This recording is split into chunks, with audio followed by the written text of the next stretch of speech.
एक बहुत ही घना और पुराना जंगल, जहाँ ऊंचे ऊंचे पेड़ों की टहनियाँ आपस में इस तरह गुथी हुई थी कि जमीन पर सूरज की रोशनी भी चोरी छिपे आती थी। इसी जंगल की गोद में पली बड़ी थी दो बहनें, परी और रोशनी। परी 20 साल की थी, थोड़ी गंभीर और जिम्मेदार, जबकि रोशनी 19 साल की थी, जिसे काम से ज्यादा बातें करना और अपनी खूबसूरती की चिंता रहती थी। बेचारी अनाथ थी, माँ बाप बचपन में ही गुजर गए थे। बस यादों के धुंधले साए थे। रोज कुल्हाड़ी उठाकर निकलती, लकड़ियां काटती और उन्हें बाजार में बेचकर अपना पेट पालती थी। पर इन दोनों की आपस की महाभारत कभी खत्म नहीं होती थी। एक दिन जंगल के रास्ते में परी सिर पर भारी गट्टर रखे तेजी से चल रही है। रोशनी पीछे पीछे कुल्हाड़ी हाथ में लिए आ रही थी। उसके सिर पर भी लकड़ी का गट्ठर था। ओ दीदी, जरा धीरे तो चलो। क्या पीछे कोई शेर पड़ा है या फिर बाजार में लकड़ियां खत्म होने वाली है? मेरी तो कमर का कुछ चुंबर निकल गया है और ये कमबख्त कुल्हाड़ी आज कुछ ज्यादा ही भारी लग रही है। ये सुन परी रुक कर पीछे मुड़कर बोलती है, ए रोशनी, रोज का तेरा यही नाटक है। सूरज सिर पर आ गया है और अभी आधा रास्ता भी पार नहीं हुआ है। अगर हम धीरे चले ना तो बाजार पहुंचने से पहले ही अंधेरा हो जाएगा, और अगर अंधेरा हो गया तो ये लकड़ियां कोई नहीं खरीदेगा। फिर क्या रात को ओस पीकर सोएगी? हमेशा खाने की धमकी। आपको और कुछ सूझता ही नहीं है। देखे तो सही, मेरे इन गोरे हाथों में कैसे काले निशान पड़ गए हैं। कल जब मैं वो सूखी टहनी काट रही थी तो एक कुल्हाड़ी की फांस मेरी उंगली में घुस गई। ओए माँ, कितना दर्द हुआ था। पर आपको तो बस लकड़ियों की पड़ी है। आप मुझे बहन नहीं, बंधुआ मजदूर समझती हो। परी अपना भारी गट्ठर नीचे रखकर बोली, बस कर मेरी माँ, तू लकड़हारेन है, कोई शहर की सेठ की बेटी नहीं। हाथ काले नहीं होंगे तो पेट की आग कैसे बुझेगी? और सुन, तेरा गट्ठर मेरे वाले से आधा है, फिर भी तू इतना शोर मचा रही है जैसे पूरा हिमालय पर्वत तेरे सिर पर हो। कल तूने कितनी लकड़ियां काटी? सिर्फ 5 टहनियां, और सारा वजन मुझ पर डाल दिया। आधा है दीदी, आप तो सरासर झूठ बोल रही हो। इसमें वजन देखिए, ये ताजी और गीली लकड़ियां है। और हाँ, कल जब वो जंगली सुअर झाड़ियों से निकला था ना, तो कौन सबसे पहले पेड़ पर बंदरिया की तरह चढ़ा था? मैं तो नीचे खड़ी खड़ी अपनी जान की भीख मांग रही थी और आप ऊपर बैठकर मजे ले रही थी। तो और क्या करती? मैं ऊपर चढ़ी तभी तो उसे पत्थर मारकर डराया। तू तो बस बचाओ बचाओ चिल्लाकर उसे और दावत दे रही थी। चल अब ये फालतू की पंचायत बंद कर।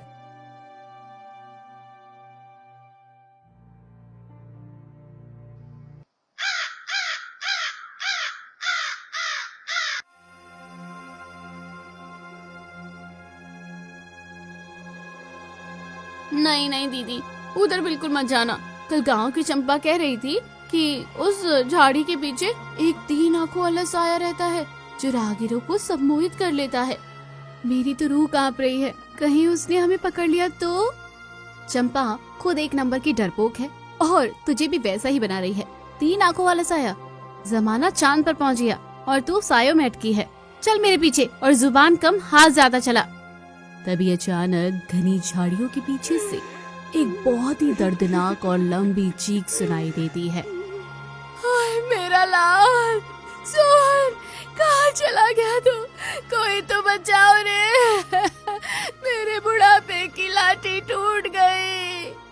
आवाज सुन रोशनी परी के पास आ जाती है और बोलती है, दीदी सुना आपने? वो क्या था? देखा, मैंने कहा था ना, वो 3 आंखों वाला साया ही है। वो पक्का किसी को चबा रहा है। भागो दीदी, वरना अगला नंबर हमारा ही है। मेरी शादी भी नहीं हुई है अभी तक। अरे रुक डरपोक, वो साया नहीं, किसी बूढ़ी औरत की रोने की आवाज है। सुन ध्यान से, वो कितनी तकलीफ में है, किसी की जान मुसीबत में है और तुझे अपनी शादी की पड़ी है। हमें जाकर देखना चाहिए, शायद हम उसकी कुछ मदद कर सके। नहीं दीदी, मेरी बात मानिए, जंगल की चुड़ैलें ऐसी ही रोने का नाटक करती है ताकि कोई मासूम उनके पास आ जाए और वो उनका कलेजा निकाल ले। मुझे अपना कलेजा बहुत प्यारा है दीदी, मैं अभी और जीना चाहती हूँ। तू और तेरी फालतू कहानियाँ, चुप कर और मेरे पीछे आ। कुल्हाड़ी मजबूती से पकड़ ले अगर कोई खतरा हुआ तो मैं संभाल लूंगी। वो आवाज की दिशा में जाती है। वहां एक बूढ़ी औरत जमीन पर बैठी रो रही थी। दादी माँ, क्या हुआ? आप यहाँ जंगल के बीच में इस हाल में क्यों बैठी हो? क्या आपको कहीं चोट लगी है? हाय मेरी बच्चियों, तुम कहाँ से आ गए? देखो, मेरा तो संसार ही उजड़ गया। मेरा इकलौता बेटा, मेरा प्यारा सोहन, इस बेरहम जंगल ने उसे निगल लिया। वो सुबह फल लेने आया था और अब सूरज ढलने को है, पर वो नहीं लौटा। निकल लिया दादी? क्या कोई यहाँ मगरमच्छ या विशाल अजगर घूम रहा है, या फिर वो 3 आंखों वाला साया? आपने उसे अकेले क्यों भेजा? आपको पता नहीं ये जंगल कितना जादुई और खतरनाक है? रोशनी चुप रहे, डरा मत उन्हें। दादी माँ, आप शांत हो जाइए। सोहन कहाँ गया था, कुछ पता है आपको? बेटा, वो यहीं पास में जामुन के पेड़ की तरफ गया था। उसने कहा था, माँ तू यहीं बैठ, मैं अभी फल लेकर आता हूँ। पर 3-4 घंटे बीत गए, वो वापस नहीं आया। मैंने उसे बहुत पुकारा, मेरा गला बैठ गया, पर कहीं से कोई जवाब ना मिला। अब मैं किसके सहारे जीऊंगी? 4 घंटे? दादी, यहाँ तो 5 मिनट में भेड़ी उठा के ले जाते हैं। दीदी क्या करें? हमें जंगल की और गहरे हिस्से में जाना होगा, पर वहाँ तो बहुत अंधेरा होगा, और हमारी लकड़ियाँ अगर कोई उठा कर ले गया तो हमारी पूरी दिन की मेहनत पानी में मिल जाएगी। लकड़ियों की चिंता छोड़ रोशनी, किसी की जान बचाना इन लकड़ियों से कई ज्यादा जरूरी है। माँ हमेशा कहती थी कि बेसहारा की मदद करना ही सबसे बड़ा धर्म है। दादी माँ, आप यहीं बरगद के पेड़ के नीचे बैठिए, हम सोहन को ढूंढ कर लाएंगे। रोशनी चल, अपनी कुल्हाड़ी उठा। ठीक है दीदी, आप कह रही हो तो चलना ही पड़ेगा। पर दादी, आपका बेटा दिखता कैसा है? बेटा, उसने नीले रंग का कुर्ता पहना है, दुबला पतला सा है और शांत स्वभाव है। उसका नाम सोहन है। बेटा जल्दी आना, मेरा दिल बैठा जा रहा है। नीला कुर्ता, दुबला सोहन, ठीक है दादी, हमें उसे ढूंढना होगा। पर दादी, अगर हमें कोई राक्षस मिला तो मैं सबसे पहले भागूंगी, याद रखना। दादी माँ को भरोसा दिलाकर परी और रोशनी जंगल के उस हिस्से की तरफ बढ़ चली।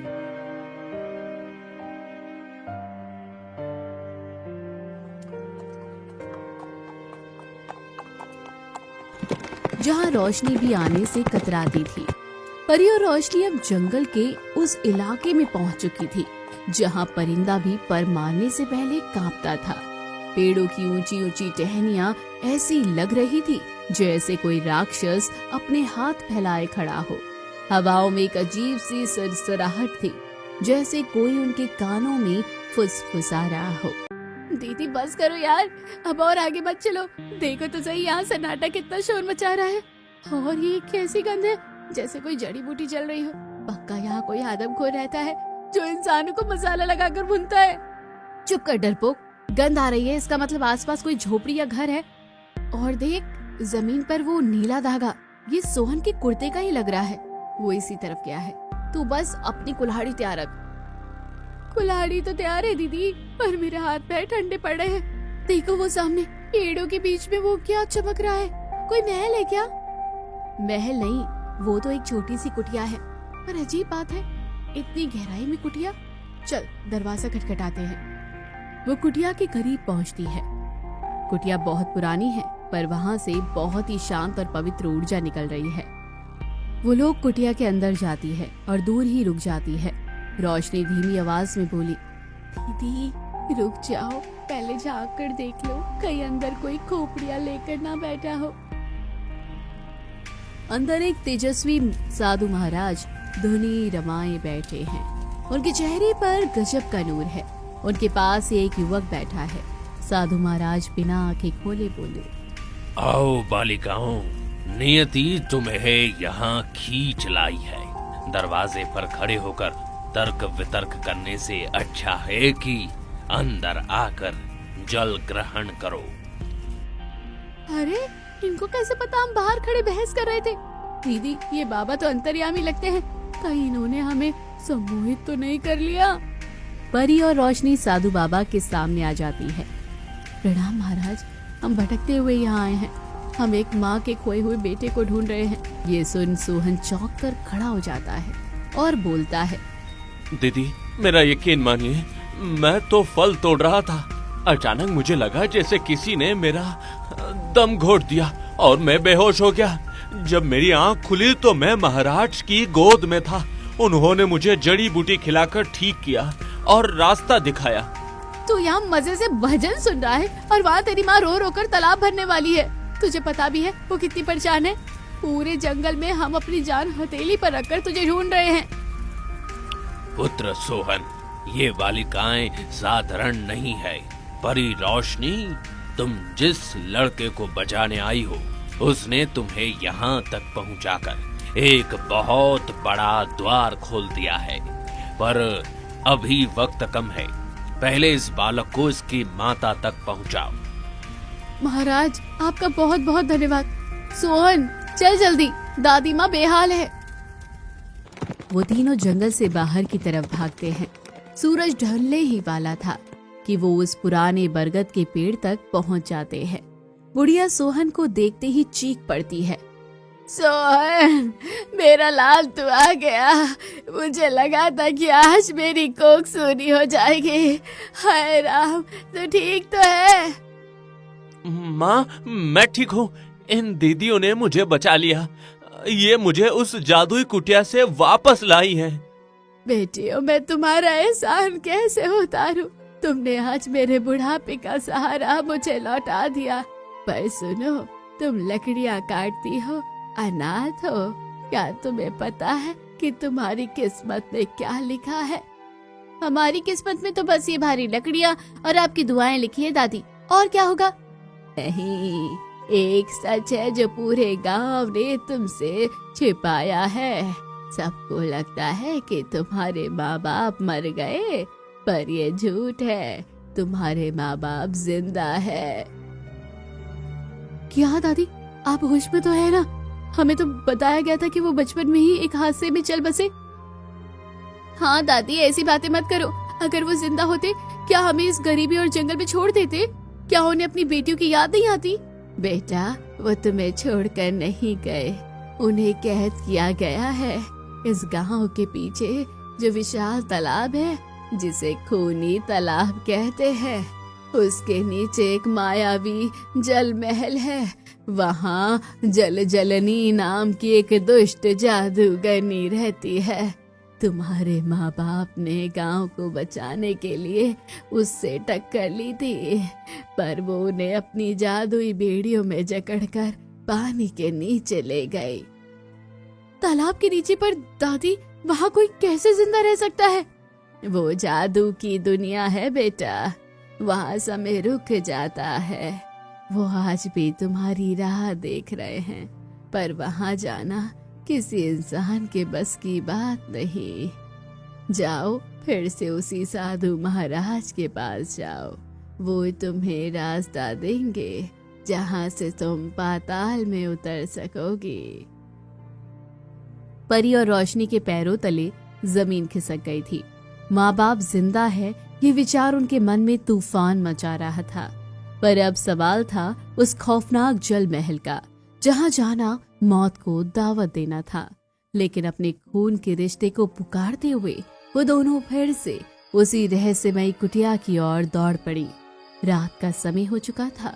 साधु महाराज ध्यान में बैठे थे, जैसे वो जानते थे कि ये दोनों वापस आएंगी।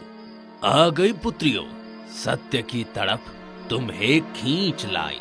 बुढ़िया माई ने जो कहा वो तुम्हारे जीवन की सबसे बड़ी सच्चाई है। पर याद रहे, जल महल का रास्ता कांटों और बिच्छुओं से भी बदतर है। महाराज, हमें बातों में मत उलझाओ, बस ये बताइए कि हम पानी के नीचे कैसे जाएं? वहाँ तो सांस लेने का जिक्र भी मौत जैसा है। क्या आप हमें मछली बना देंगे या फिर कोई नाव जो पानी के अंदर चलती है? न तो मैं तुम्हें मछली बनाऊंगा और न ही कोई नाव दूंगा। ये देखो। साधु महाराज एक लकड़ी के संदूक से 2 चमकते हुए नीलमणि हार निकालते हैं। उनकी रोशनी इतनी तेज थी, उसे देख परी हैरानी से बोलती है, महाराज ये तो बहुत सुंदर है, ये क्या करेंगे इसका?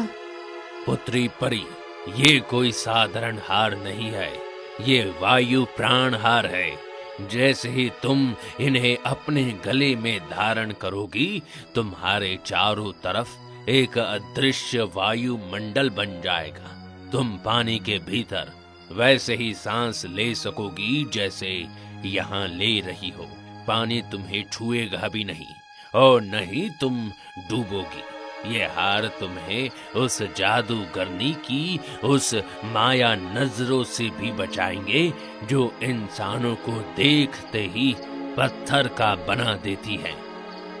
महाराज ये असली ही है ना? कहीं पानी के बीच में जाकर बैटरी खत्म हो गई तो हम तो वहीं फुस हो जाएंगे। मजाक बंद करो रोशनी, ये तुम्हारी हिम्मत और सच्चाई की शक्ति से चलते हैं। जब तक तुम्हारे मन में अपने माता पिता के लिए प्रेम है, ये हार चमकते रहेंगे। पर याद रखना, अगर हार गले से उतरा तो मौत निश्चित है। जाओ तालाब के सबसे गहरे कोने में, जहाँ पत्थर काले हैं, वहाँ तुम्हें एक द्वार दिखेगा। वही जल महल का रास्ता।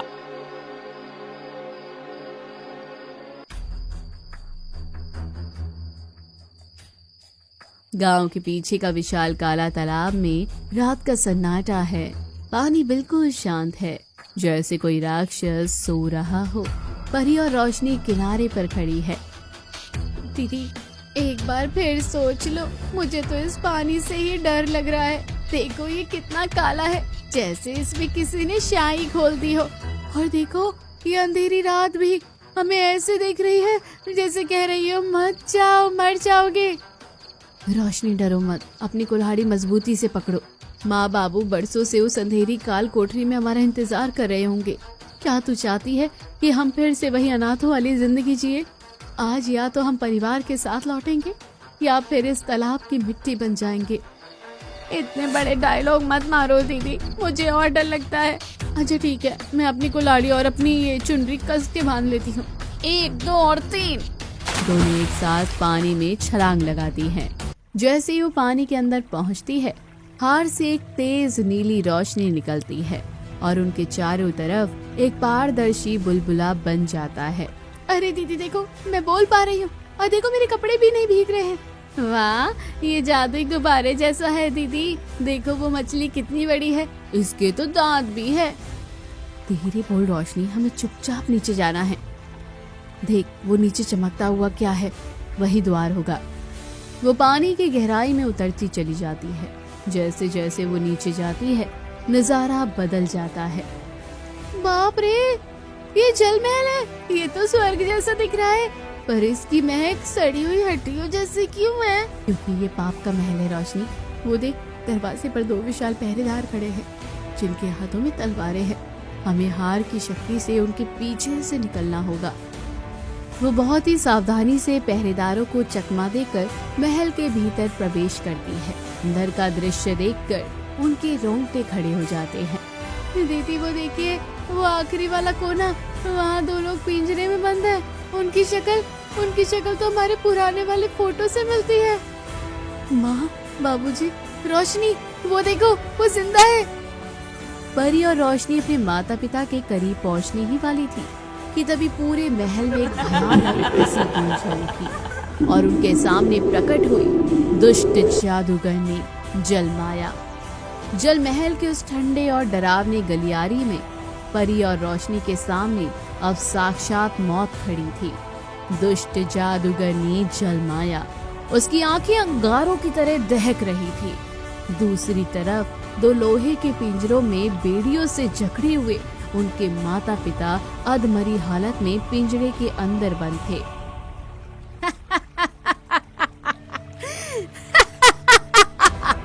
तो उन 2 मामूली लकड़हारिनों ने मेरे तिलस्मी की दीवारें लांग ही ली। साधु ने तुम्हें हार देकर यहाँ भेज तो दिया, पर क्या उसने ये नहीं बताया कि जल माया के महल में घुसना आसान नहीं है, पर यहाँ से बाहर सिर्फ मेरी गुलामी की रूह बनकर ही निकला जा सकता है। हे जलमाया, अपनी डरावनी हंसी अपने पास ही रख। हम यहाँ कोई पिकनिक मनाने नहीं आए हैं। हमें पता चल गया है कि तूने हमारे माँ बाप को सालों से यहाँ अंधेरे में रखा है। चुपचाप चाबी दे और पिंजरा खोल दे, वरना मैं अपनी ये लकड़ी काटने वाली कुल्हाड़ी तेरे इस कांच के महल के आपार कर दूंगी। जुबान बहुत चलती है तेरी, छोटी छोकरी। क्या तुझे पता भी है कि ये महल मेरी सांसों से चलता है? तुम्हारी कुल्हाड़ी तो यहाँ के एक मामूली पत्थर को भी नहीं खुरद सकती। देखो, और लाचार माता पिता को इनकी आखिरी उम्मीद तुम दोनों थी, और अब तुम दोनों भी मेरे पैरों की धूल बनोगी। मम्मी पापा, क्या आप हमें सुन सकते हैं? देखिए, आपकी परी और रोशनी आ गई है। हम आपको यहाँ से निकाल कर ही ले जाएंगे। नहीं परी रोशनी, यहाँ से भाग जाओ बेटा।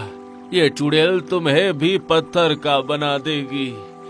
हमने बरसों इस काल कोठरी में काटे हैं, पर हम नहीं चाहते कि हमारी बेटियों का भी यही अंजाम हो। भाग जाओ यहाँ से।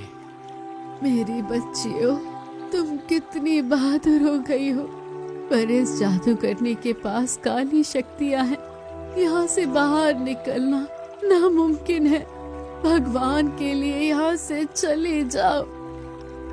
हम नहीं चाहेंगे मम्मी, हमने बचपन से गरीबी देखी है, अकेलेपन का डर सा है, पर अब जब आप मिल गए हो तो हम मौत से भी नहीं डरते। चुप! बहुत बोल लिया तुम दोनों ने, अब मरो। जादूगरनी अपनी छड़ी घुमाने लगती है। रोशनी, डरो मत, अपने हार को पकड़ो और मंत्र याद करो। साधु महाराज ने कहा था कि जब तक हमारे मन में प्रेम और सच्चाई है, ये हार हमें बचाएंगे। अपनी कुल्हाड़ी को हार की रोशनी में छुआओ। रोशनी और परी एक साथ अपनी कुल्हाड़ी को नीली रोशनी के पास ले जाती है। अचानक उनकी कुल्हाड़ियों से एक दिव्य सुनहरी चमक निकलने लगती है। ये क्या है? ये रोशनी मेरी माया को काट रही है। नहीं, बंद करो अभी के अभी से। आज तेरा अंत निश्चित है जादूगरनी। तूने समझा था कि हम कमजोर हैं क्योंकि हम अनाथ हैं, पर अनाथ होने ने ही हमें पत्थर की तरह मजबूत बनाया है। दोनों बहनें एक साथ अपनी कुल्हाड़ियों से जादूगरनी की जादुई छड़ी पर प्रहार करती है। एक जोरदार धमाका होता है और पूरा महल हिलने लगता है। नहीं, मेरी शक्तियाँ, मेरा अमरत्व, अब सब खत्म हो रहा है। मेरी छड़ी ही छड़ी टूटती है। जादूगरनी का शरीर धीरे धीरे पत्थर में बदलने लगता है। पिंजरों की जंजीरें भाप बनकर उड़ जाती है और पिंजरे खुल जाते हैं।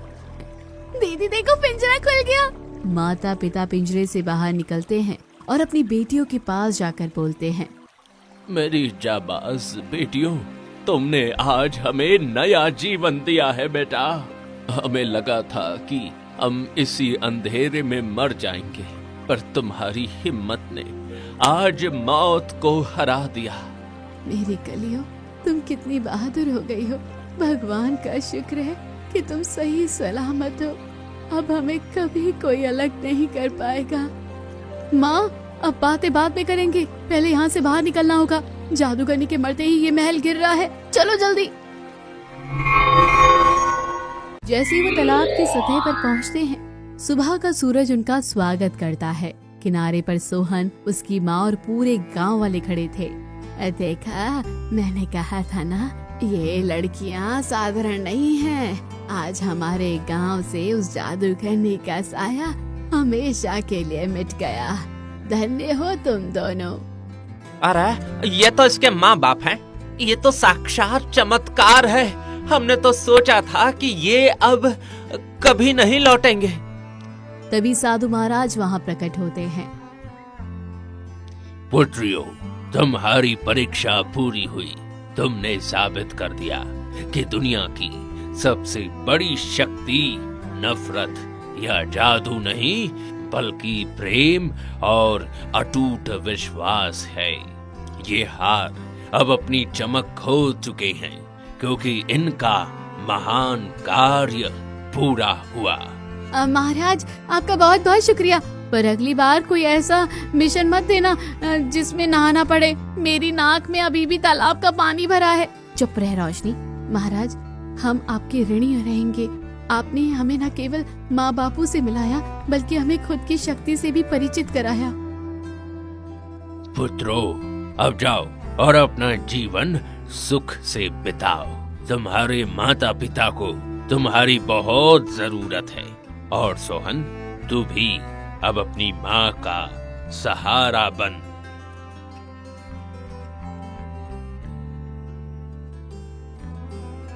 माँ अब तो आप हमारे लिए रोज अच्छे अच्छे पकवान बनाओगी ना।